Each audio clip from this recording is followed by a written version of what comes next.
네, 우리가 한 주간의 또 삶을 잘 보내고 왔습니다. 한 주간을 승리하면서 또 걸어왔는지 그러한 부분들을 우리가 고민하면서 이 말씀의 시간에 조금 더 깊이 우리의 삶을 돌아보며 나아갔으면 좋겠습니다. 지난주 우리는 야고보서 4장 1절에서 10절을 통해 순종하는 것, 말씀에 복종하는 것이 이 사탄이나 마귀에게 있어서 그리고 세상에 있어서 가장 적극적으로 저항하는 길이다라는 사실을 나누었습니다. 그러니 하나님께 복종한다는 것, 순종한다는 것은 성도된 우리가 정욕을 넘어서 유혹에 맞서 싸우는 그런 저항하는 일이다라는 것을 기억하면서 나아갔으면 합니다. 그 저항의 자리, 그 복종의 자리, 순종의 자리에서 우리는 오늘 다시금 말씀을 이어나가고자 합니다. 4장 11절에서 12절로 이어지는 말씀은 그 복종의 삶이 우리 모습 속에서 어떻게 나타나는지를 기록하고 있는 부분이다라고 할 수 있습니다. 야고보는 이 11절과 12절을 통해서 복종의 삶은 판단과 비판의 죄를 짓지 않는 삶이다 라고 이야기를 하는 겁니다. 다시 말해서 하나님께 복종하지 않는 말, 곧 다른 사람을 판단하는 말이 얼마나 위험한지를 드러내는 것이다 라고 기록하고 있는 겁니다. 야고보서의 내용을 보면 1장부터 계속해서 말과 관련된 이 부분을 언급하고 있습니다. 야고보 전체를 돌아보면 1장에서는 말의 경건에 대해서 이야기하고 우리가 앞서 살펴본 3장에서는 혀의 통제, 우리 혀는 마음에 있는 것을 드러내는 것이니 우리의 말을 어떻게 해야 하는지를 굉장히 적극적으로 권면하면서 기록하고 있습니다. 그리고 이제 4장에서는 이 하나님께 순종하고 복종된 모습이 겸손의 언어로 이어져야 한다라는 것을 이야기하고 있습니다. 그리고 그 절정에서 오늘 본문인 4장 11절에서 12절은 하나님을 심판자 그리고 재판관이라는 결론으로 선언하고 있습니다. 야고보는 지금 혀와 곧 말의 문제, 이 문제가 하나님의 자리를 차지하려는 문제가 된다는 점을 오늘 본문을 통해서 이야기하고 있는 겁니다. 그래서 오늘 우리는 이 두 구절의 말씀을 통해서 비판과 판단의 말이 왜 하나님 앞에서 반역이 되는가, 그리고 하나님의 자리를 인정하는 겸손이 어떻게 복종의 길로 열매로 나타나는가를 보여주는 본문이다라고 할 수 있습니다. 우리가 함께 4장 11절과 12절 말씀을 더 자세하게 또 세부적으로 살펴보면서 오늘 본문을 나누고자 합니다. 우리가 함께 4장 11절 말씀을 함께 읽어보시겠습니다. 읽으시겠습니다. 시작. 형제들아 서로 비방하지 말라. 형제를 비방하는 자나 형제를 판단하는 자는 곧 율법을 비방하고 율법을 판단하는 것이라. 내가 만일 율법을 판단하면 율법의 준행자가 아니요 재판관이로다. 네, 오늘 본문 4장 11절에서는 먼저 형제들아 서로 비방하지 말라라고 시작하고 있습니다. 야고보는 4장 서두부터 시작해서 독자들의 호칭을 여러 번 바꿉니다. 우리가 지난주에 들었을 때 4장 4절에서는 그들을 무엇이라 부르고 있습니까? 가늠한 여인들아 라고 부르면서 그들을 책망하고 또 그들에게 비판하면서 하나님 앞에서의 너희가 바른 행동이 무엇인지를 이야기하고 있습니다. 그리고 4장 8절에서는 동일하게 그들을 향하여서 죄인들아 라고 부르고 또 4장 8절이 이어지는 부분에서 두 마음을 품은 자들아 라고 이야기를 이어나갑니다. 그런데 다시 11절로 돌아와서 그들을 향하여서 형제들아 라고 부르면서 이 호칭에 대한 약간의 변화를 주며 기록해 나가고 있습니다. 그러니 야고보는 4장 11절에서 명령을 형제들아 라는 호칭으로 시작하면서 그들에게 이 말을 듣는 교회의 공동체를 강조하고자 하는 겁니다. 공동체 안의 관계가 얼마나 중요한지를 강조하고 있는 거죠.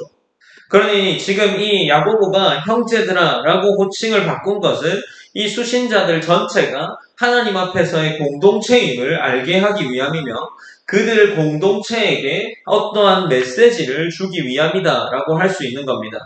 그러니 그들이 지금 형제라는 사실을 밝히면서 지금 야고보가 그들에게 형제라고 부르고 이 권면을 시작하고 있는 거죠.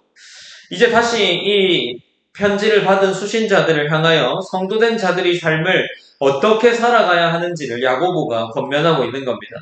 본문은 비방하다라는 헬라어를 사용하면서 이 헬라어를 가지고 어떠한 메시지를 전달하고자 하는데 이 비방하다라는 말은 누군가를 의도적으로 깎아내리고 또 평판을 무너뜨리는 행위를 의미한다라고 할 수 있습니다. 그러니 비방하는 것이 누군가와의 관계를 파괴하는 그런 행동이 된다라는 거죠. 이 비방은 동시에 또 뒤에서 중상모략한다라는 의미로도 사용되고 그리고 판단의 권위를 가지고 무언가 일을 행사한다라는 의미를 가지고도 있습니다. 그러니까 지금 이 비방한다라는 말은 어떤 말이겠습니까? 누군가를 평가하고 규정하는 것, 그 사람의 신앙을 내 나름대로 단정 지어서 평가하는 말이다라고 하는 겁니다. 야고보가 지금 이러한 행동들을 단호하게 금지하고 있는 겁니다. 이 행위는 결국 하나님이 아닌 내가 심판자가 되는 행동이기 때문에 이를 비판하고 또 이를 정죄하면서 그들을 향하여서 이것은 하지 않아야 한다라고 이야기를 하고 있는 겁니다. 야고보는 이어서 판단하는 것에 대해서도 이야기를 합니다. 판단하다는 헬라어는 카리논이라는 헬라어인데 재판하다 혹은 심판하다라는 의미입니다. 그런데 이것은 최종적인 선언의 권위를 가진 자가 하는 것입니다.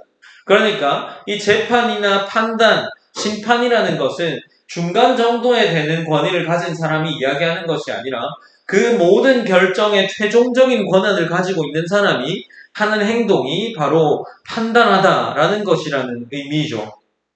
그러니 야고보는 인간이 지금 하나님 앞에서 재판을 하는 행위 혹은 판단을 하고 비방을 하는 행위 그 자리에 서는 것이 율법을 판단하는 위치에 서 있다라고 말하는 겁니다.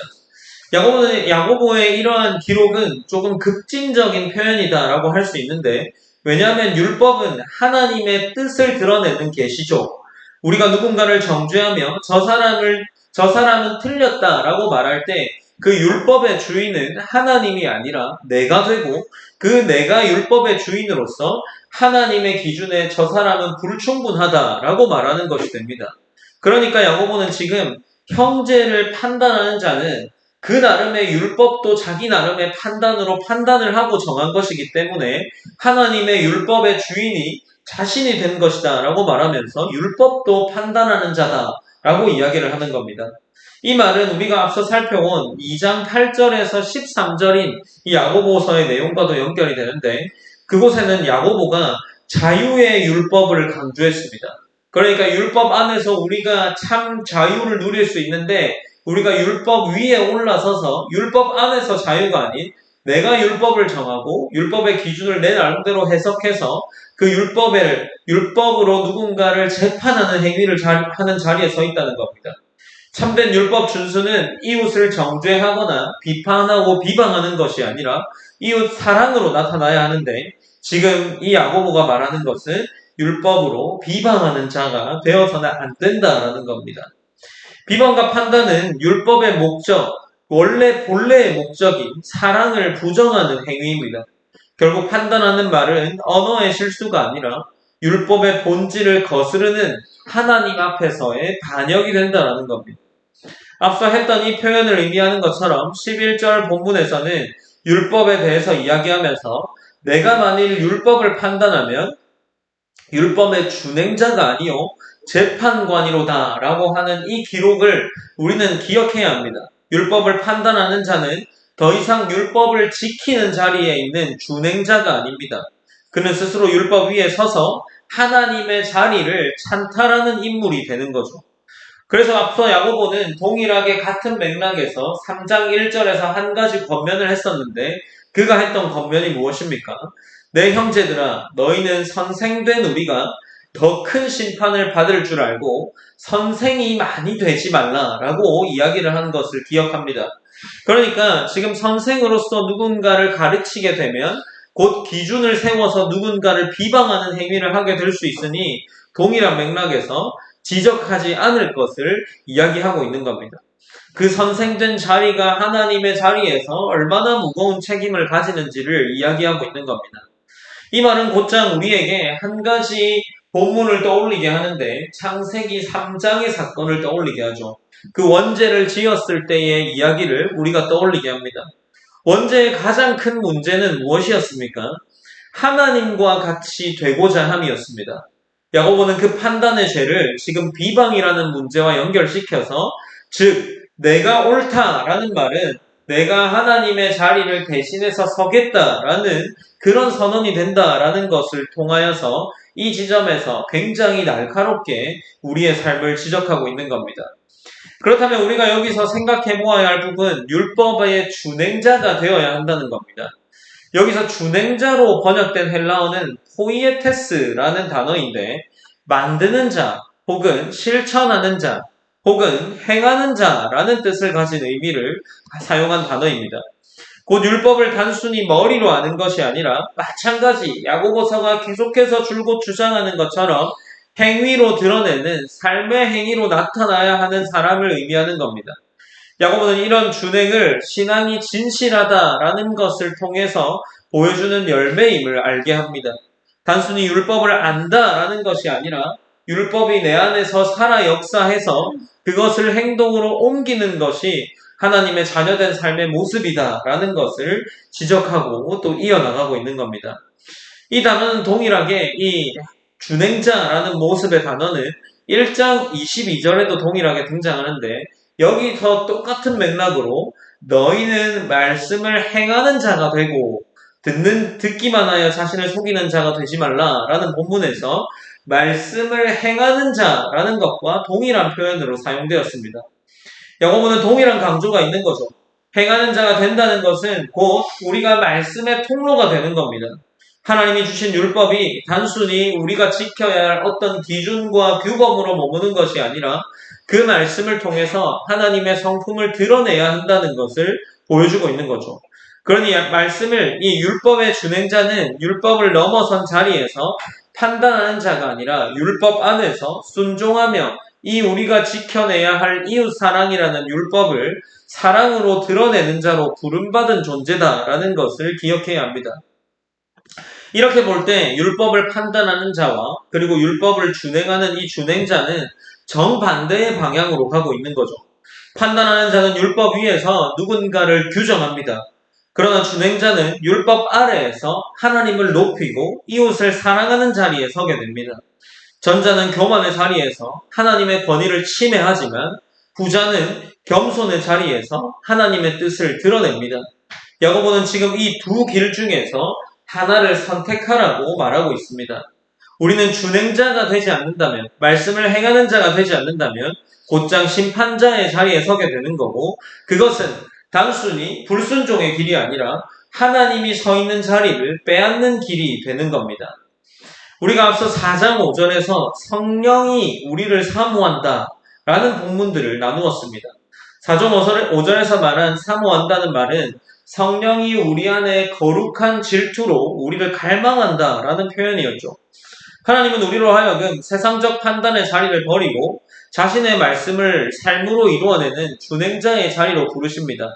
이 자리로 부르시기까지 우리를 질투로 갈망하고 계시는 하나님을 기억할 수 있었으면 합니다. 율법의 준행자라고 산다는 것은 이 성령의 사모하심, 우리 안에 내주한다고 하는 내 안에 계시는 그 성령의 사모하심에 응답하는 삶이라는 것을 기억해야 합니다. 다시 말해 하나님이 우리 안에서 열망하시는 거룩한 삶에 동참하는 일이 바로 율법의 준행자가 되는 겁니다.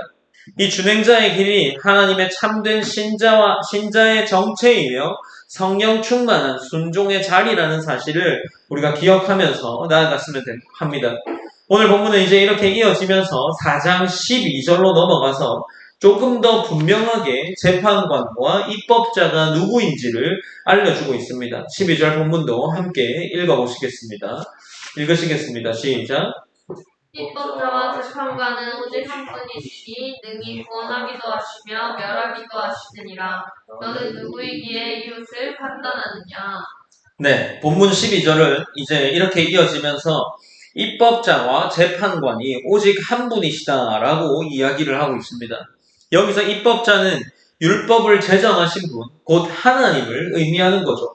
하나님만이 율법의 근원이시며 동시에 율법의 창조자이자 재판관, 최종적인 심판관이다라는 것을 우리에게 알려주고 있습니다. 야고보가 기록한 이 4장 12절은 너무나도 잘 알고 있는 말씀이지만 동일하게 계속해서 우리 마음에 깊이 새겨야 하는 말씀입니다. 하나인 한 분, 입법자이자 재판관이란 말은 무슨 의미이겠습니까?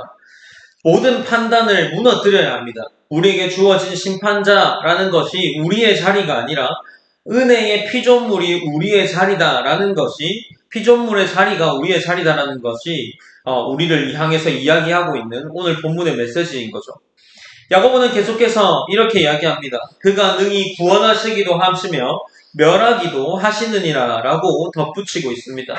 동일하게 하나님의 절대 주권을 강조하고 있는 겁니다.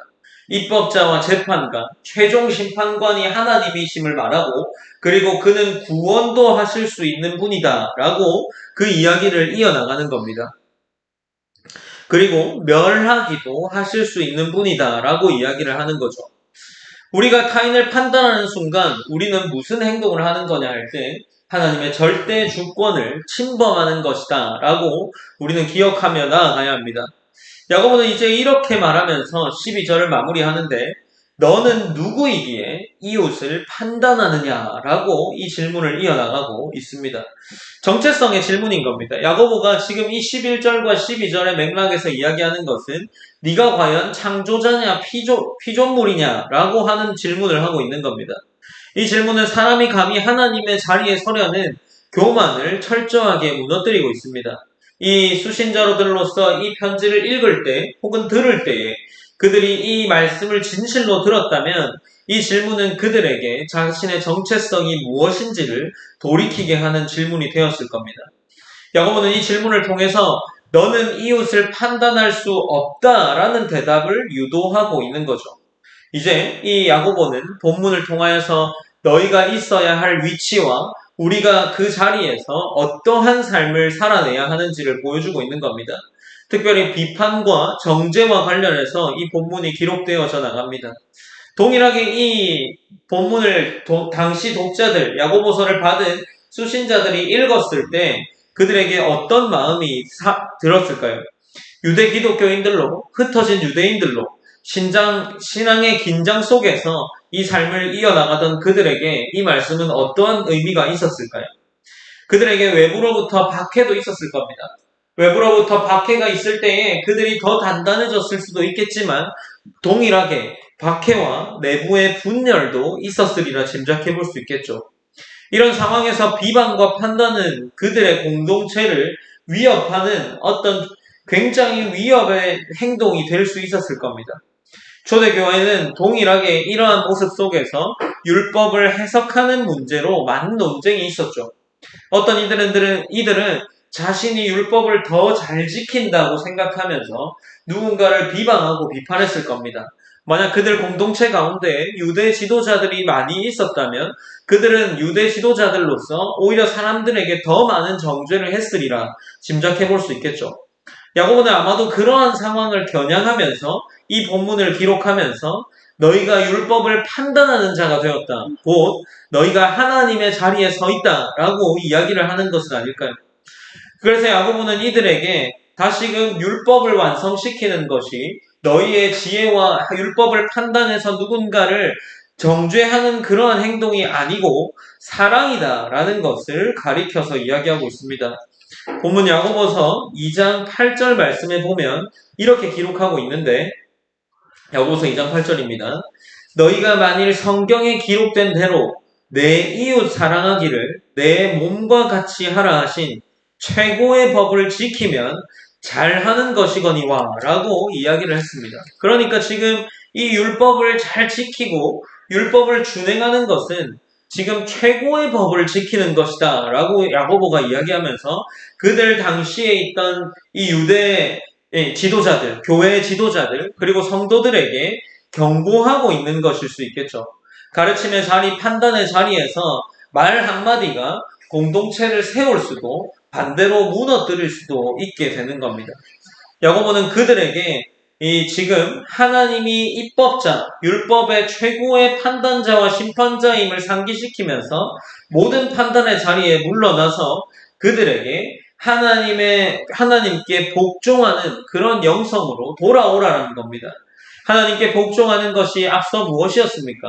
하나님께 순종하는 그 모습이 동일하게 세상의 가장 적극적인 저항의 모습이다라고 우리가 지난주에 나누었다는 것.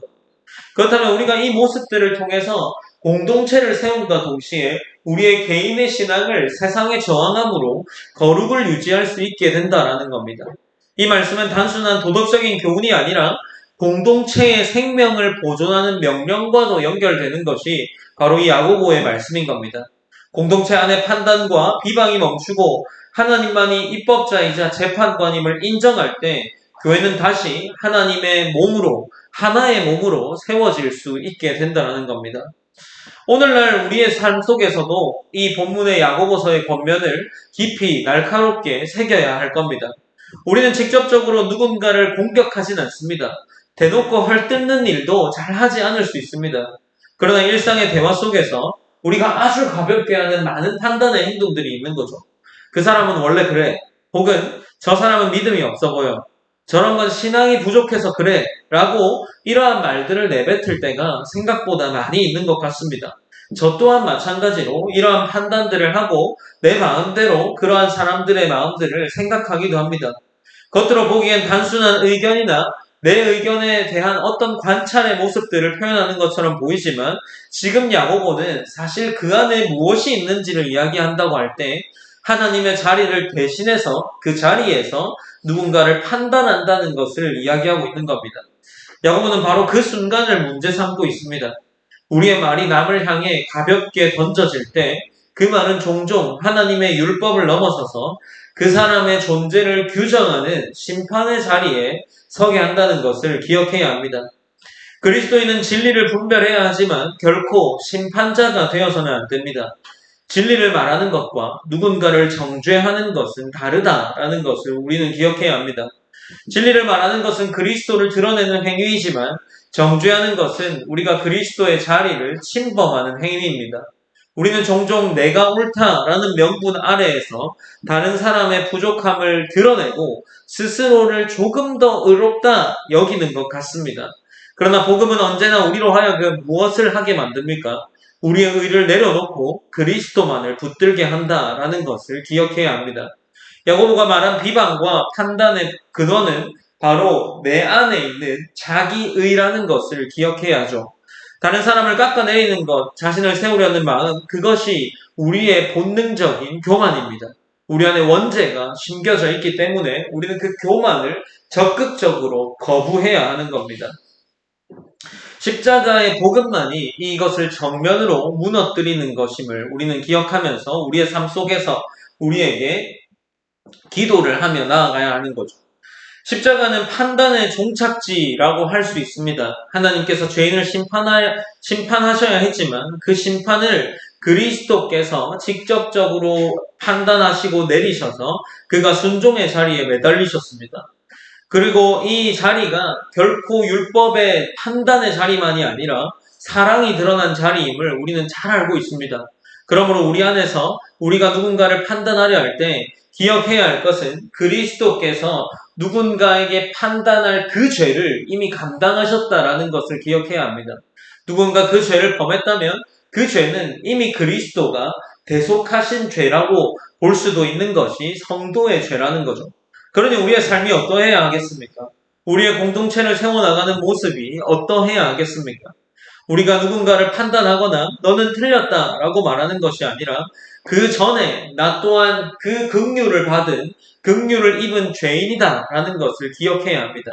이것이 복음을 받은 자의 겸손이며 판단하지 않는 삶의 모습이 될 겁니다. 이 복음을 가진 시선은 우리의 일상에서 구체적으로 드러나야 할 겁니다. 가정에서 배우자나 또 자녀나 또 누군가 옆에 있는 형제에게 너는 왜 늘 그러냐라고 말할 때 우리는 사실 누군가를 평가하고 규정하고 있는 겁니다. 직장에서 동료를 향해서 저 사람은 책임감이 없다라고 할 때 그 행동 또한 지금 오늘 말씀에 비추어 보면 우리는 하나님의 자리에 서 있다라는 거죠. 그러나 우리 가운데 그 판단을 하지 않는 것이 참으로 어렵습니다. 그러니 우리가 의지해야 하고 또 우리가 하나님 앞에서 계속해서 이어나가야 할 것은 내 안에 겸손을 달라는 기도밖에 없을 겁니다. 우리는 신앙의 말들로 무언가 잘 포장해서 누군가를 비방해서는 안 됩니다. 야고보는 그런 일상의 판단조차 하나님의 통치 앞에서 하나님에 대한 도전이다라고 이야기를 하는 것을 기억해야 할 것입니다. 신자의 언어는 언제나 그리스도의 십자가 아래에서 정화된 표현이어야 합니다. 우리가 누군가를 향해 말하기 전에 먼저 하나님께서 나를 향하여 무슨 말씀을 하고 계시는지를 기억해야 합니다. 그 말씀은 정죄가 아니라 은혜였고 하나님이 우리를 향하여서 네가 죽을 것이다 라고 말하는 것만이 아니라 내가 너를 사랑한다 말씀하셨고 용서한다 말씀하셨고 동시에 내가 너를 의롭게 해주겠다 라고 말씀하셨습니다. 이 선언이 우리의 심령에 깊게 새겨져 있다면 우리는 결코 누군가에게 타인을 향해서 비방하거나 판단하는 것이 쉽지 않을 겁니다. 그리스도께 받은 용서와 긍휼로 말하고 그분의 사랑으로 사람을 품게 되는 것이 우리 성도된 자의 모습일 겁니다. 이러한 야고보의 오늘 4장 11절과 12절을 통해 나타내는 이 우리에게 주시는 말씀은 우리의 말이 그리스도의 복음과 연결되어 있느냐 아니면 그리스도의 복음을 가리느냐의 문제입니다. 하나님은 우리의 입술을 통해 그분의 자비와 복음을 세상에 전하기를 원하십니다. 그러니 우리가 율법의 준행자로 산다는 것은 바로 이 사랑과 겸손의 삶을 언어로 드러내는 겁니다. 우리의 입술로 나오는 모든 말이 십자가의 빛 아래에 있어야 한다는 것을 기억하면서 그럴 때 우리가 우리의 심판자의 자리에 서 있는 것이 아니라 복음을 전하는 자의 삶의 모습으로 살아내며 복음을 전하는 자의 자리에 서게 되어 있다라는 것을 우리가 기억했으면 좋겠습니다. 오늘 본문을 통해서 준행자라는 제목으로 함께 말씀을 나누어 보았습니다. 특별히 우리가 말씀을 전하면서 또 들으면서 받았던 마음들을 함께 기도하면서 나아갔으면 좋겠습니다.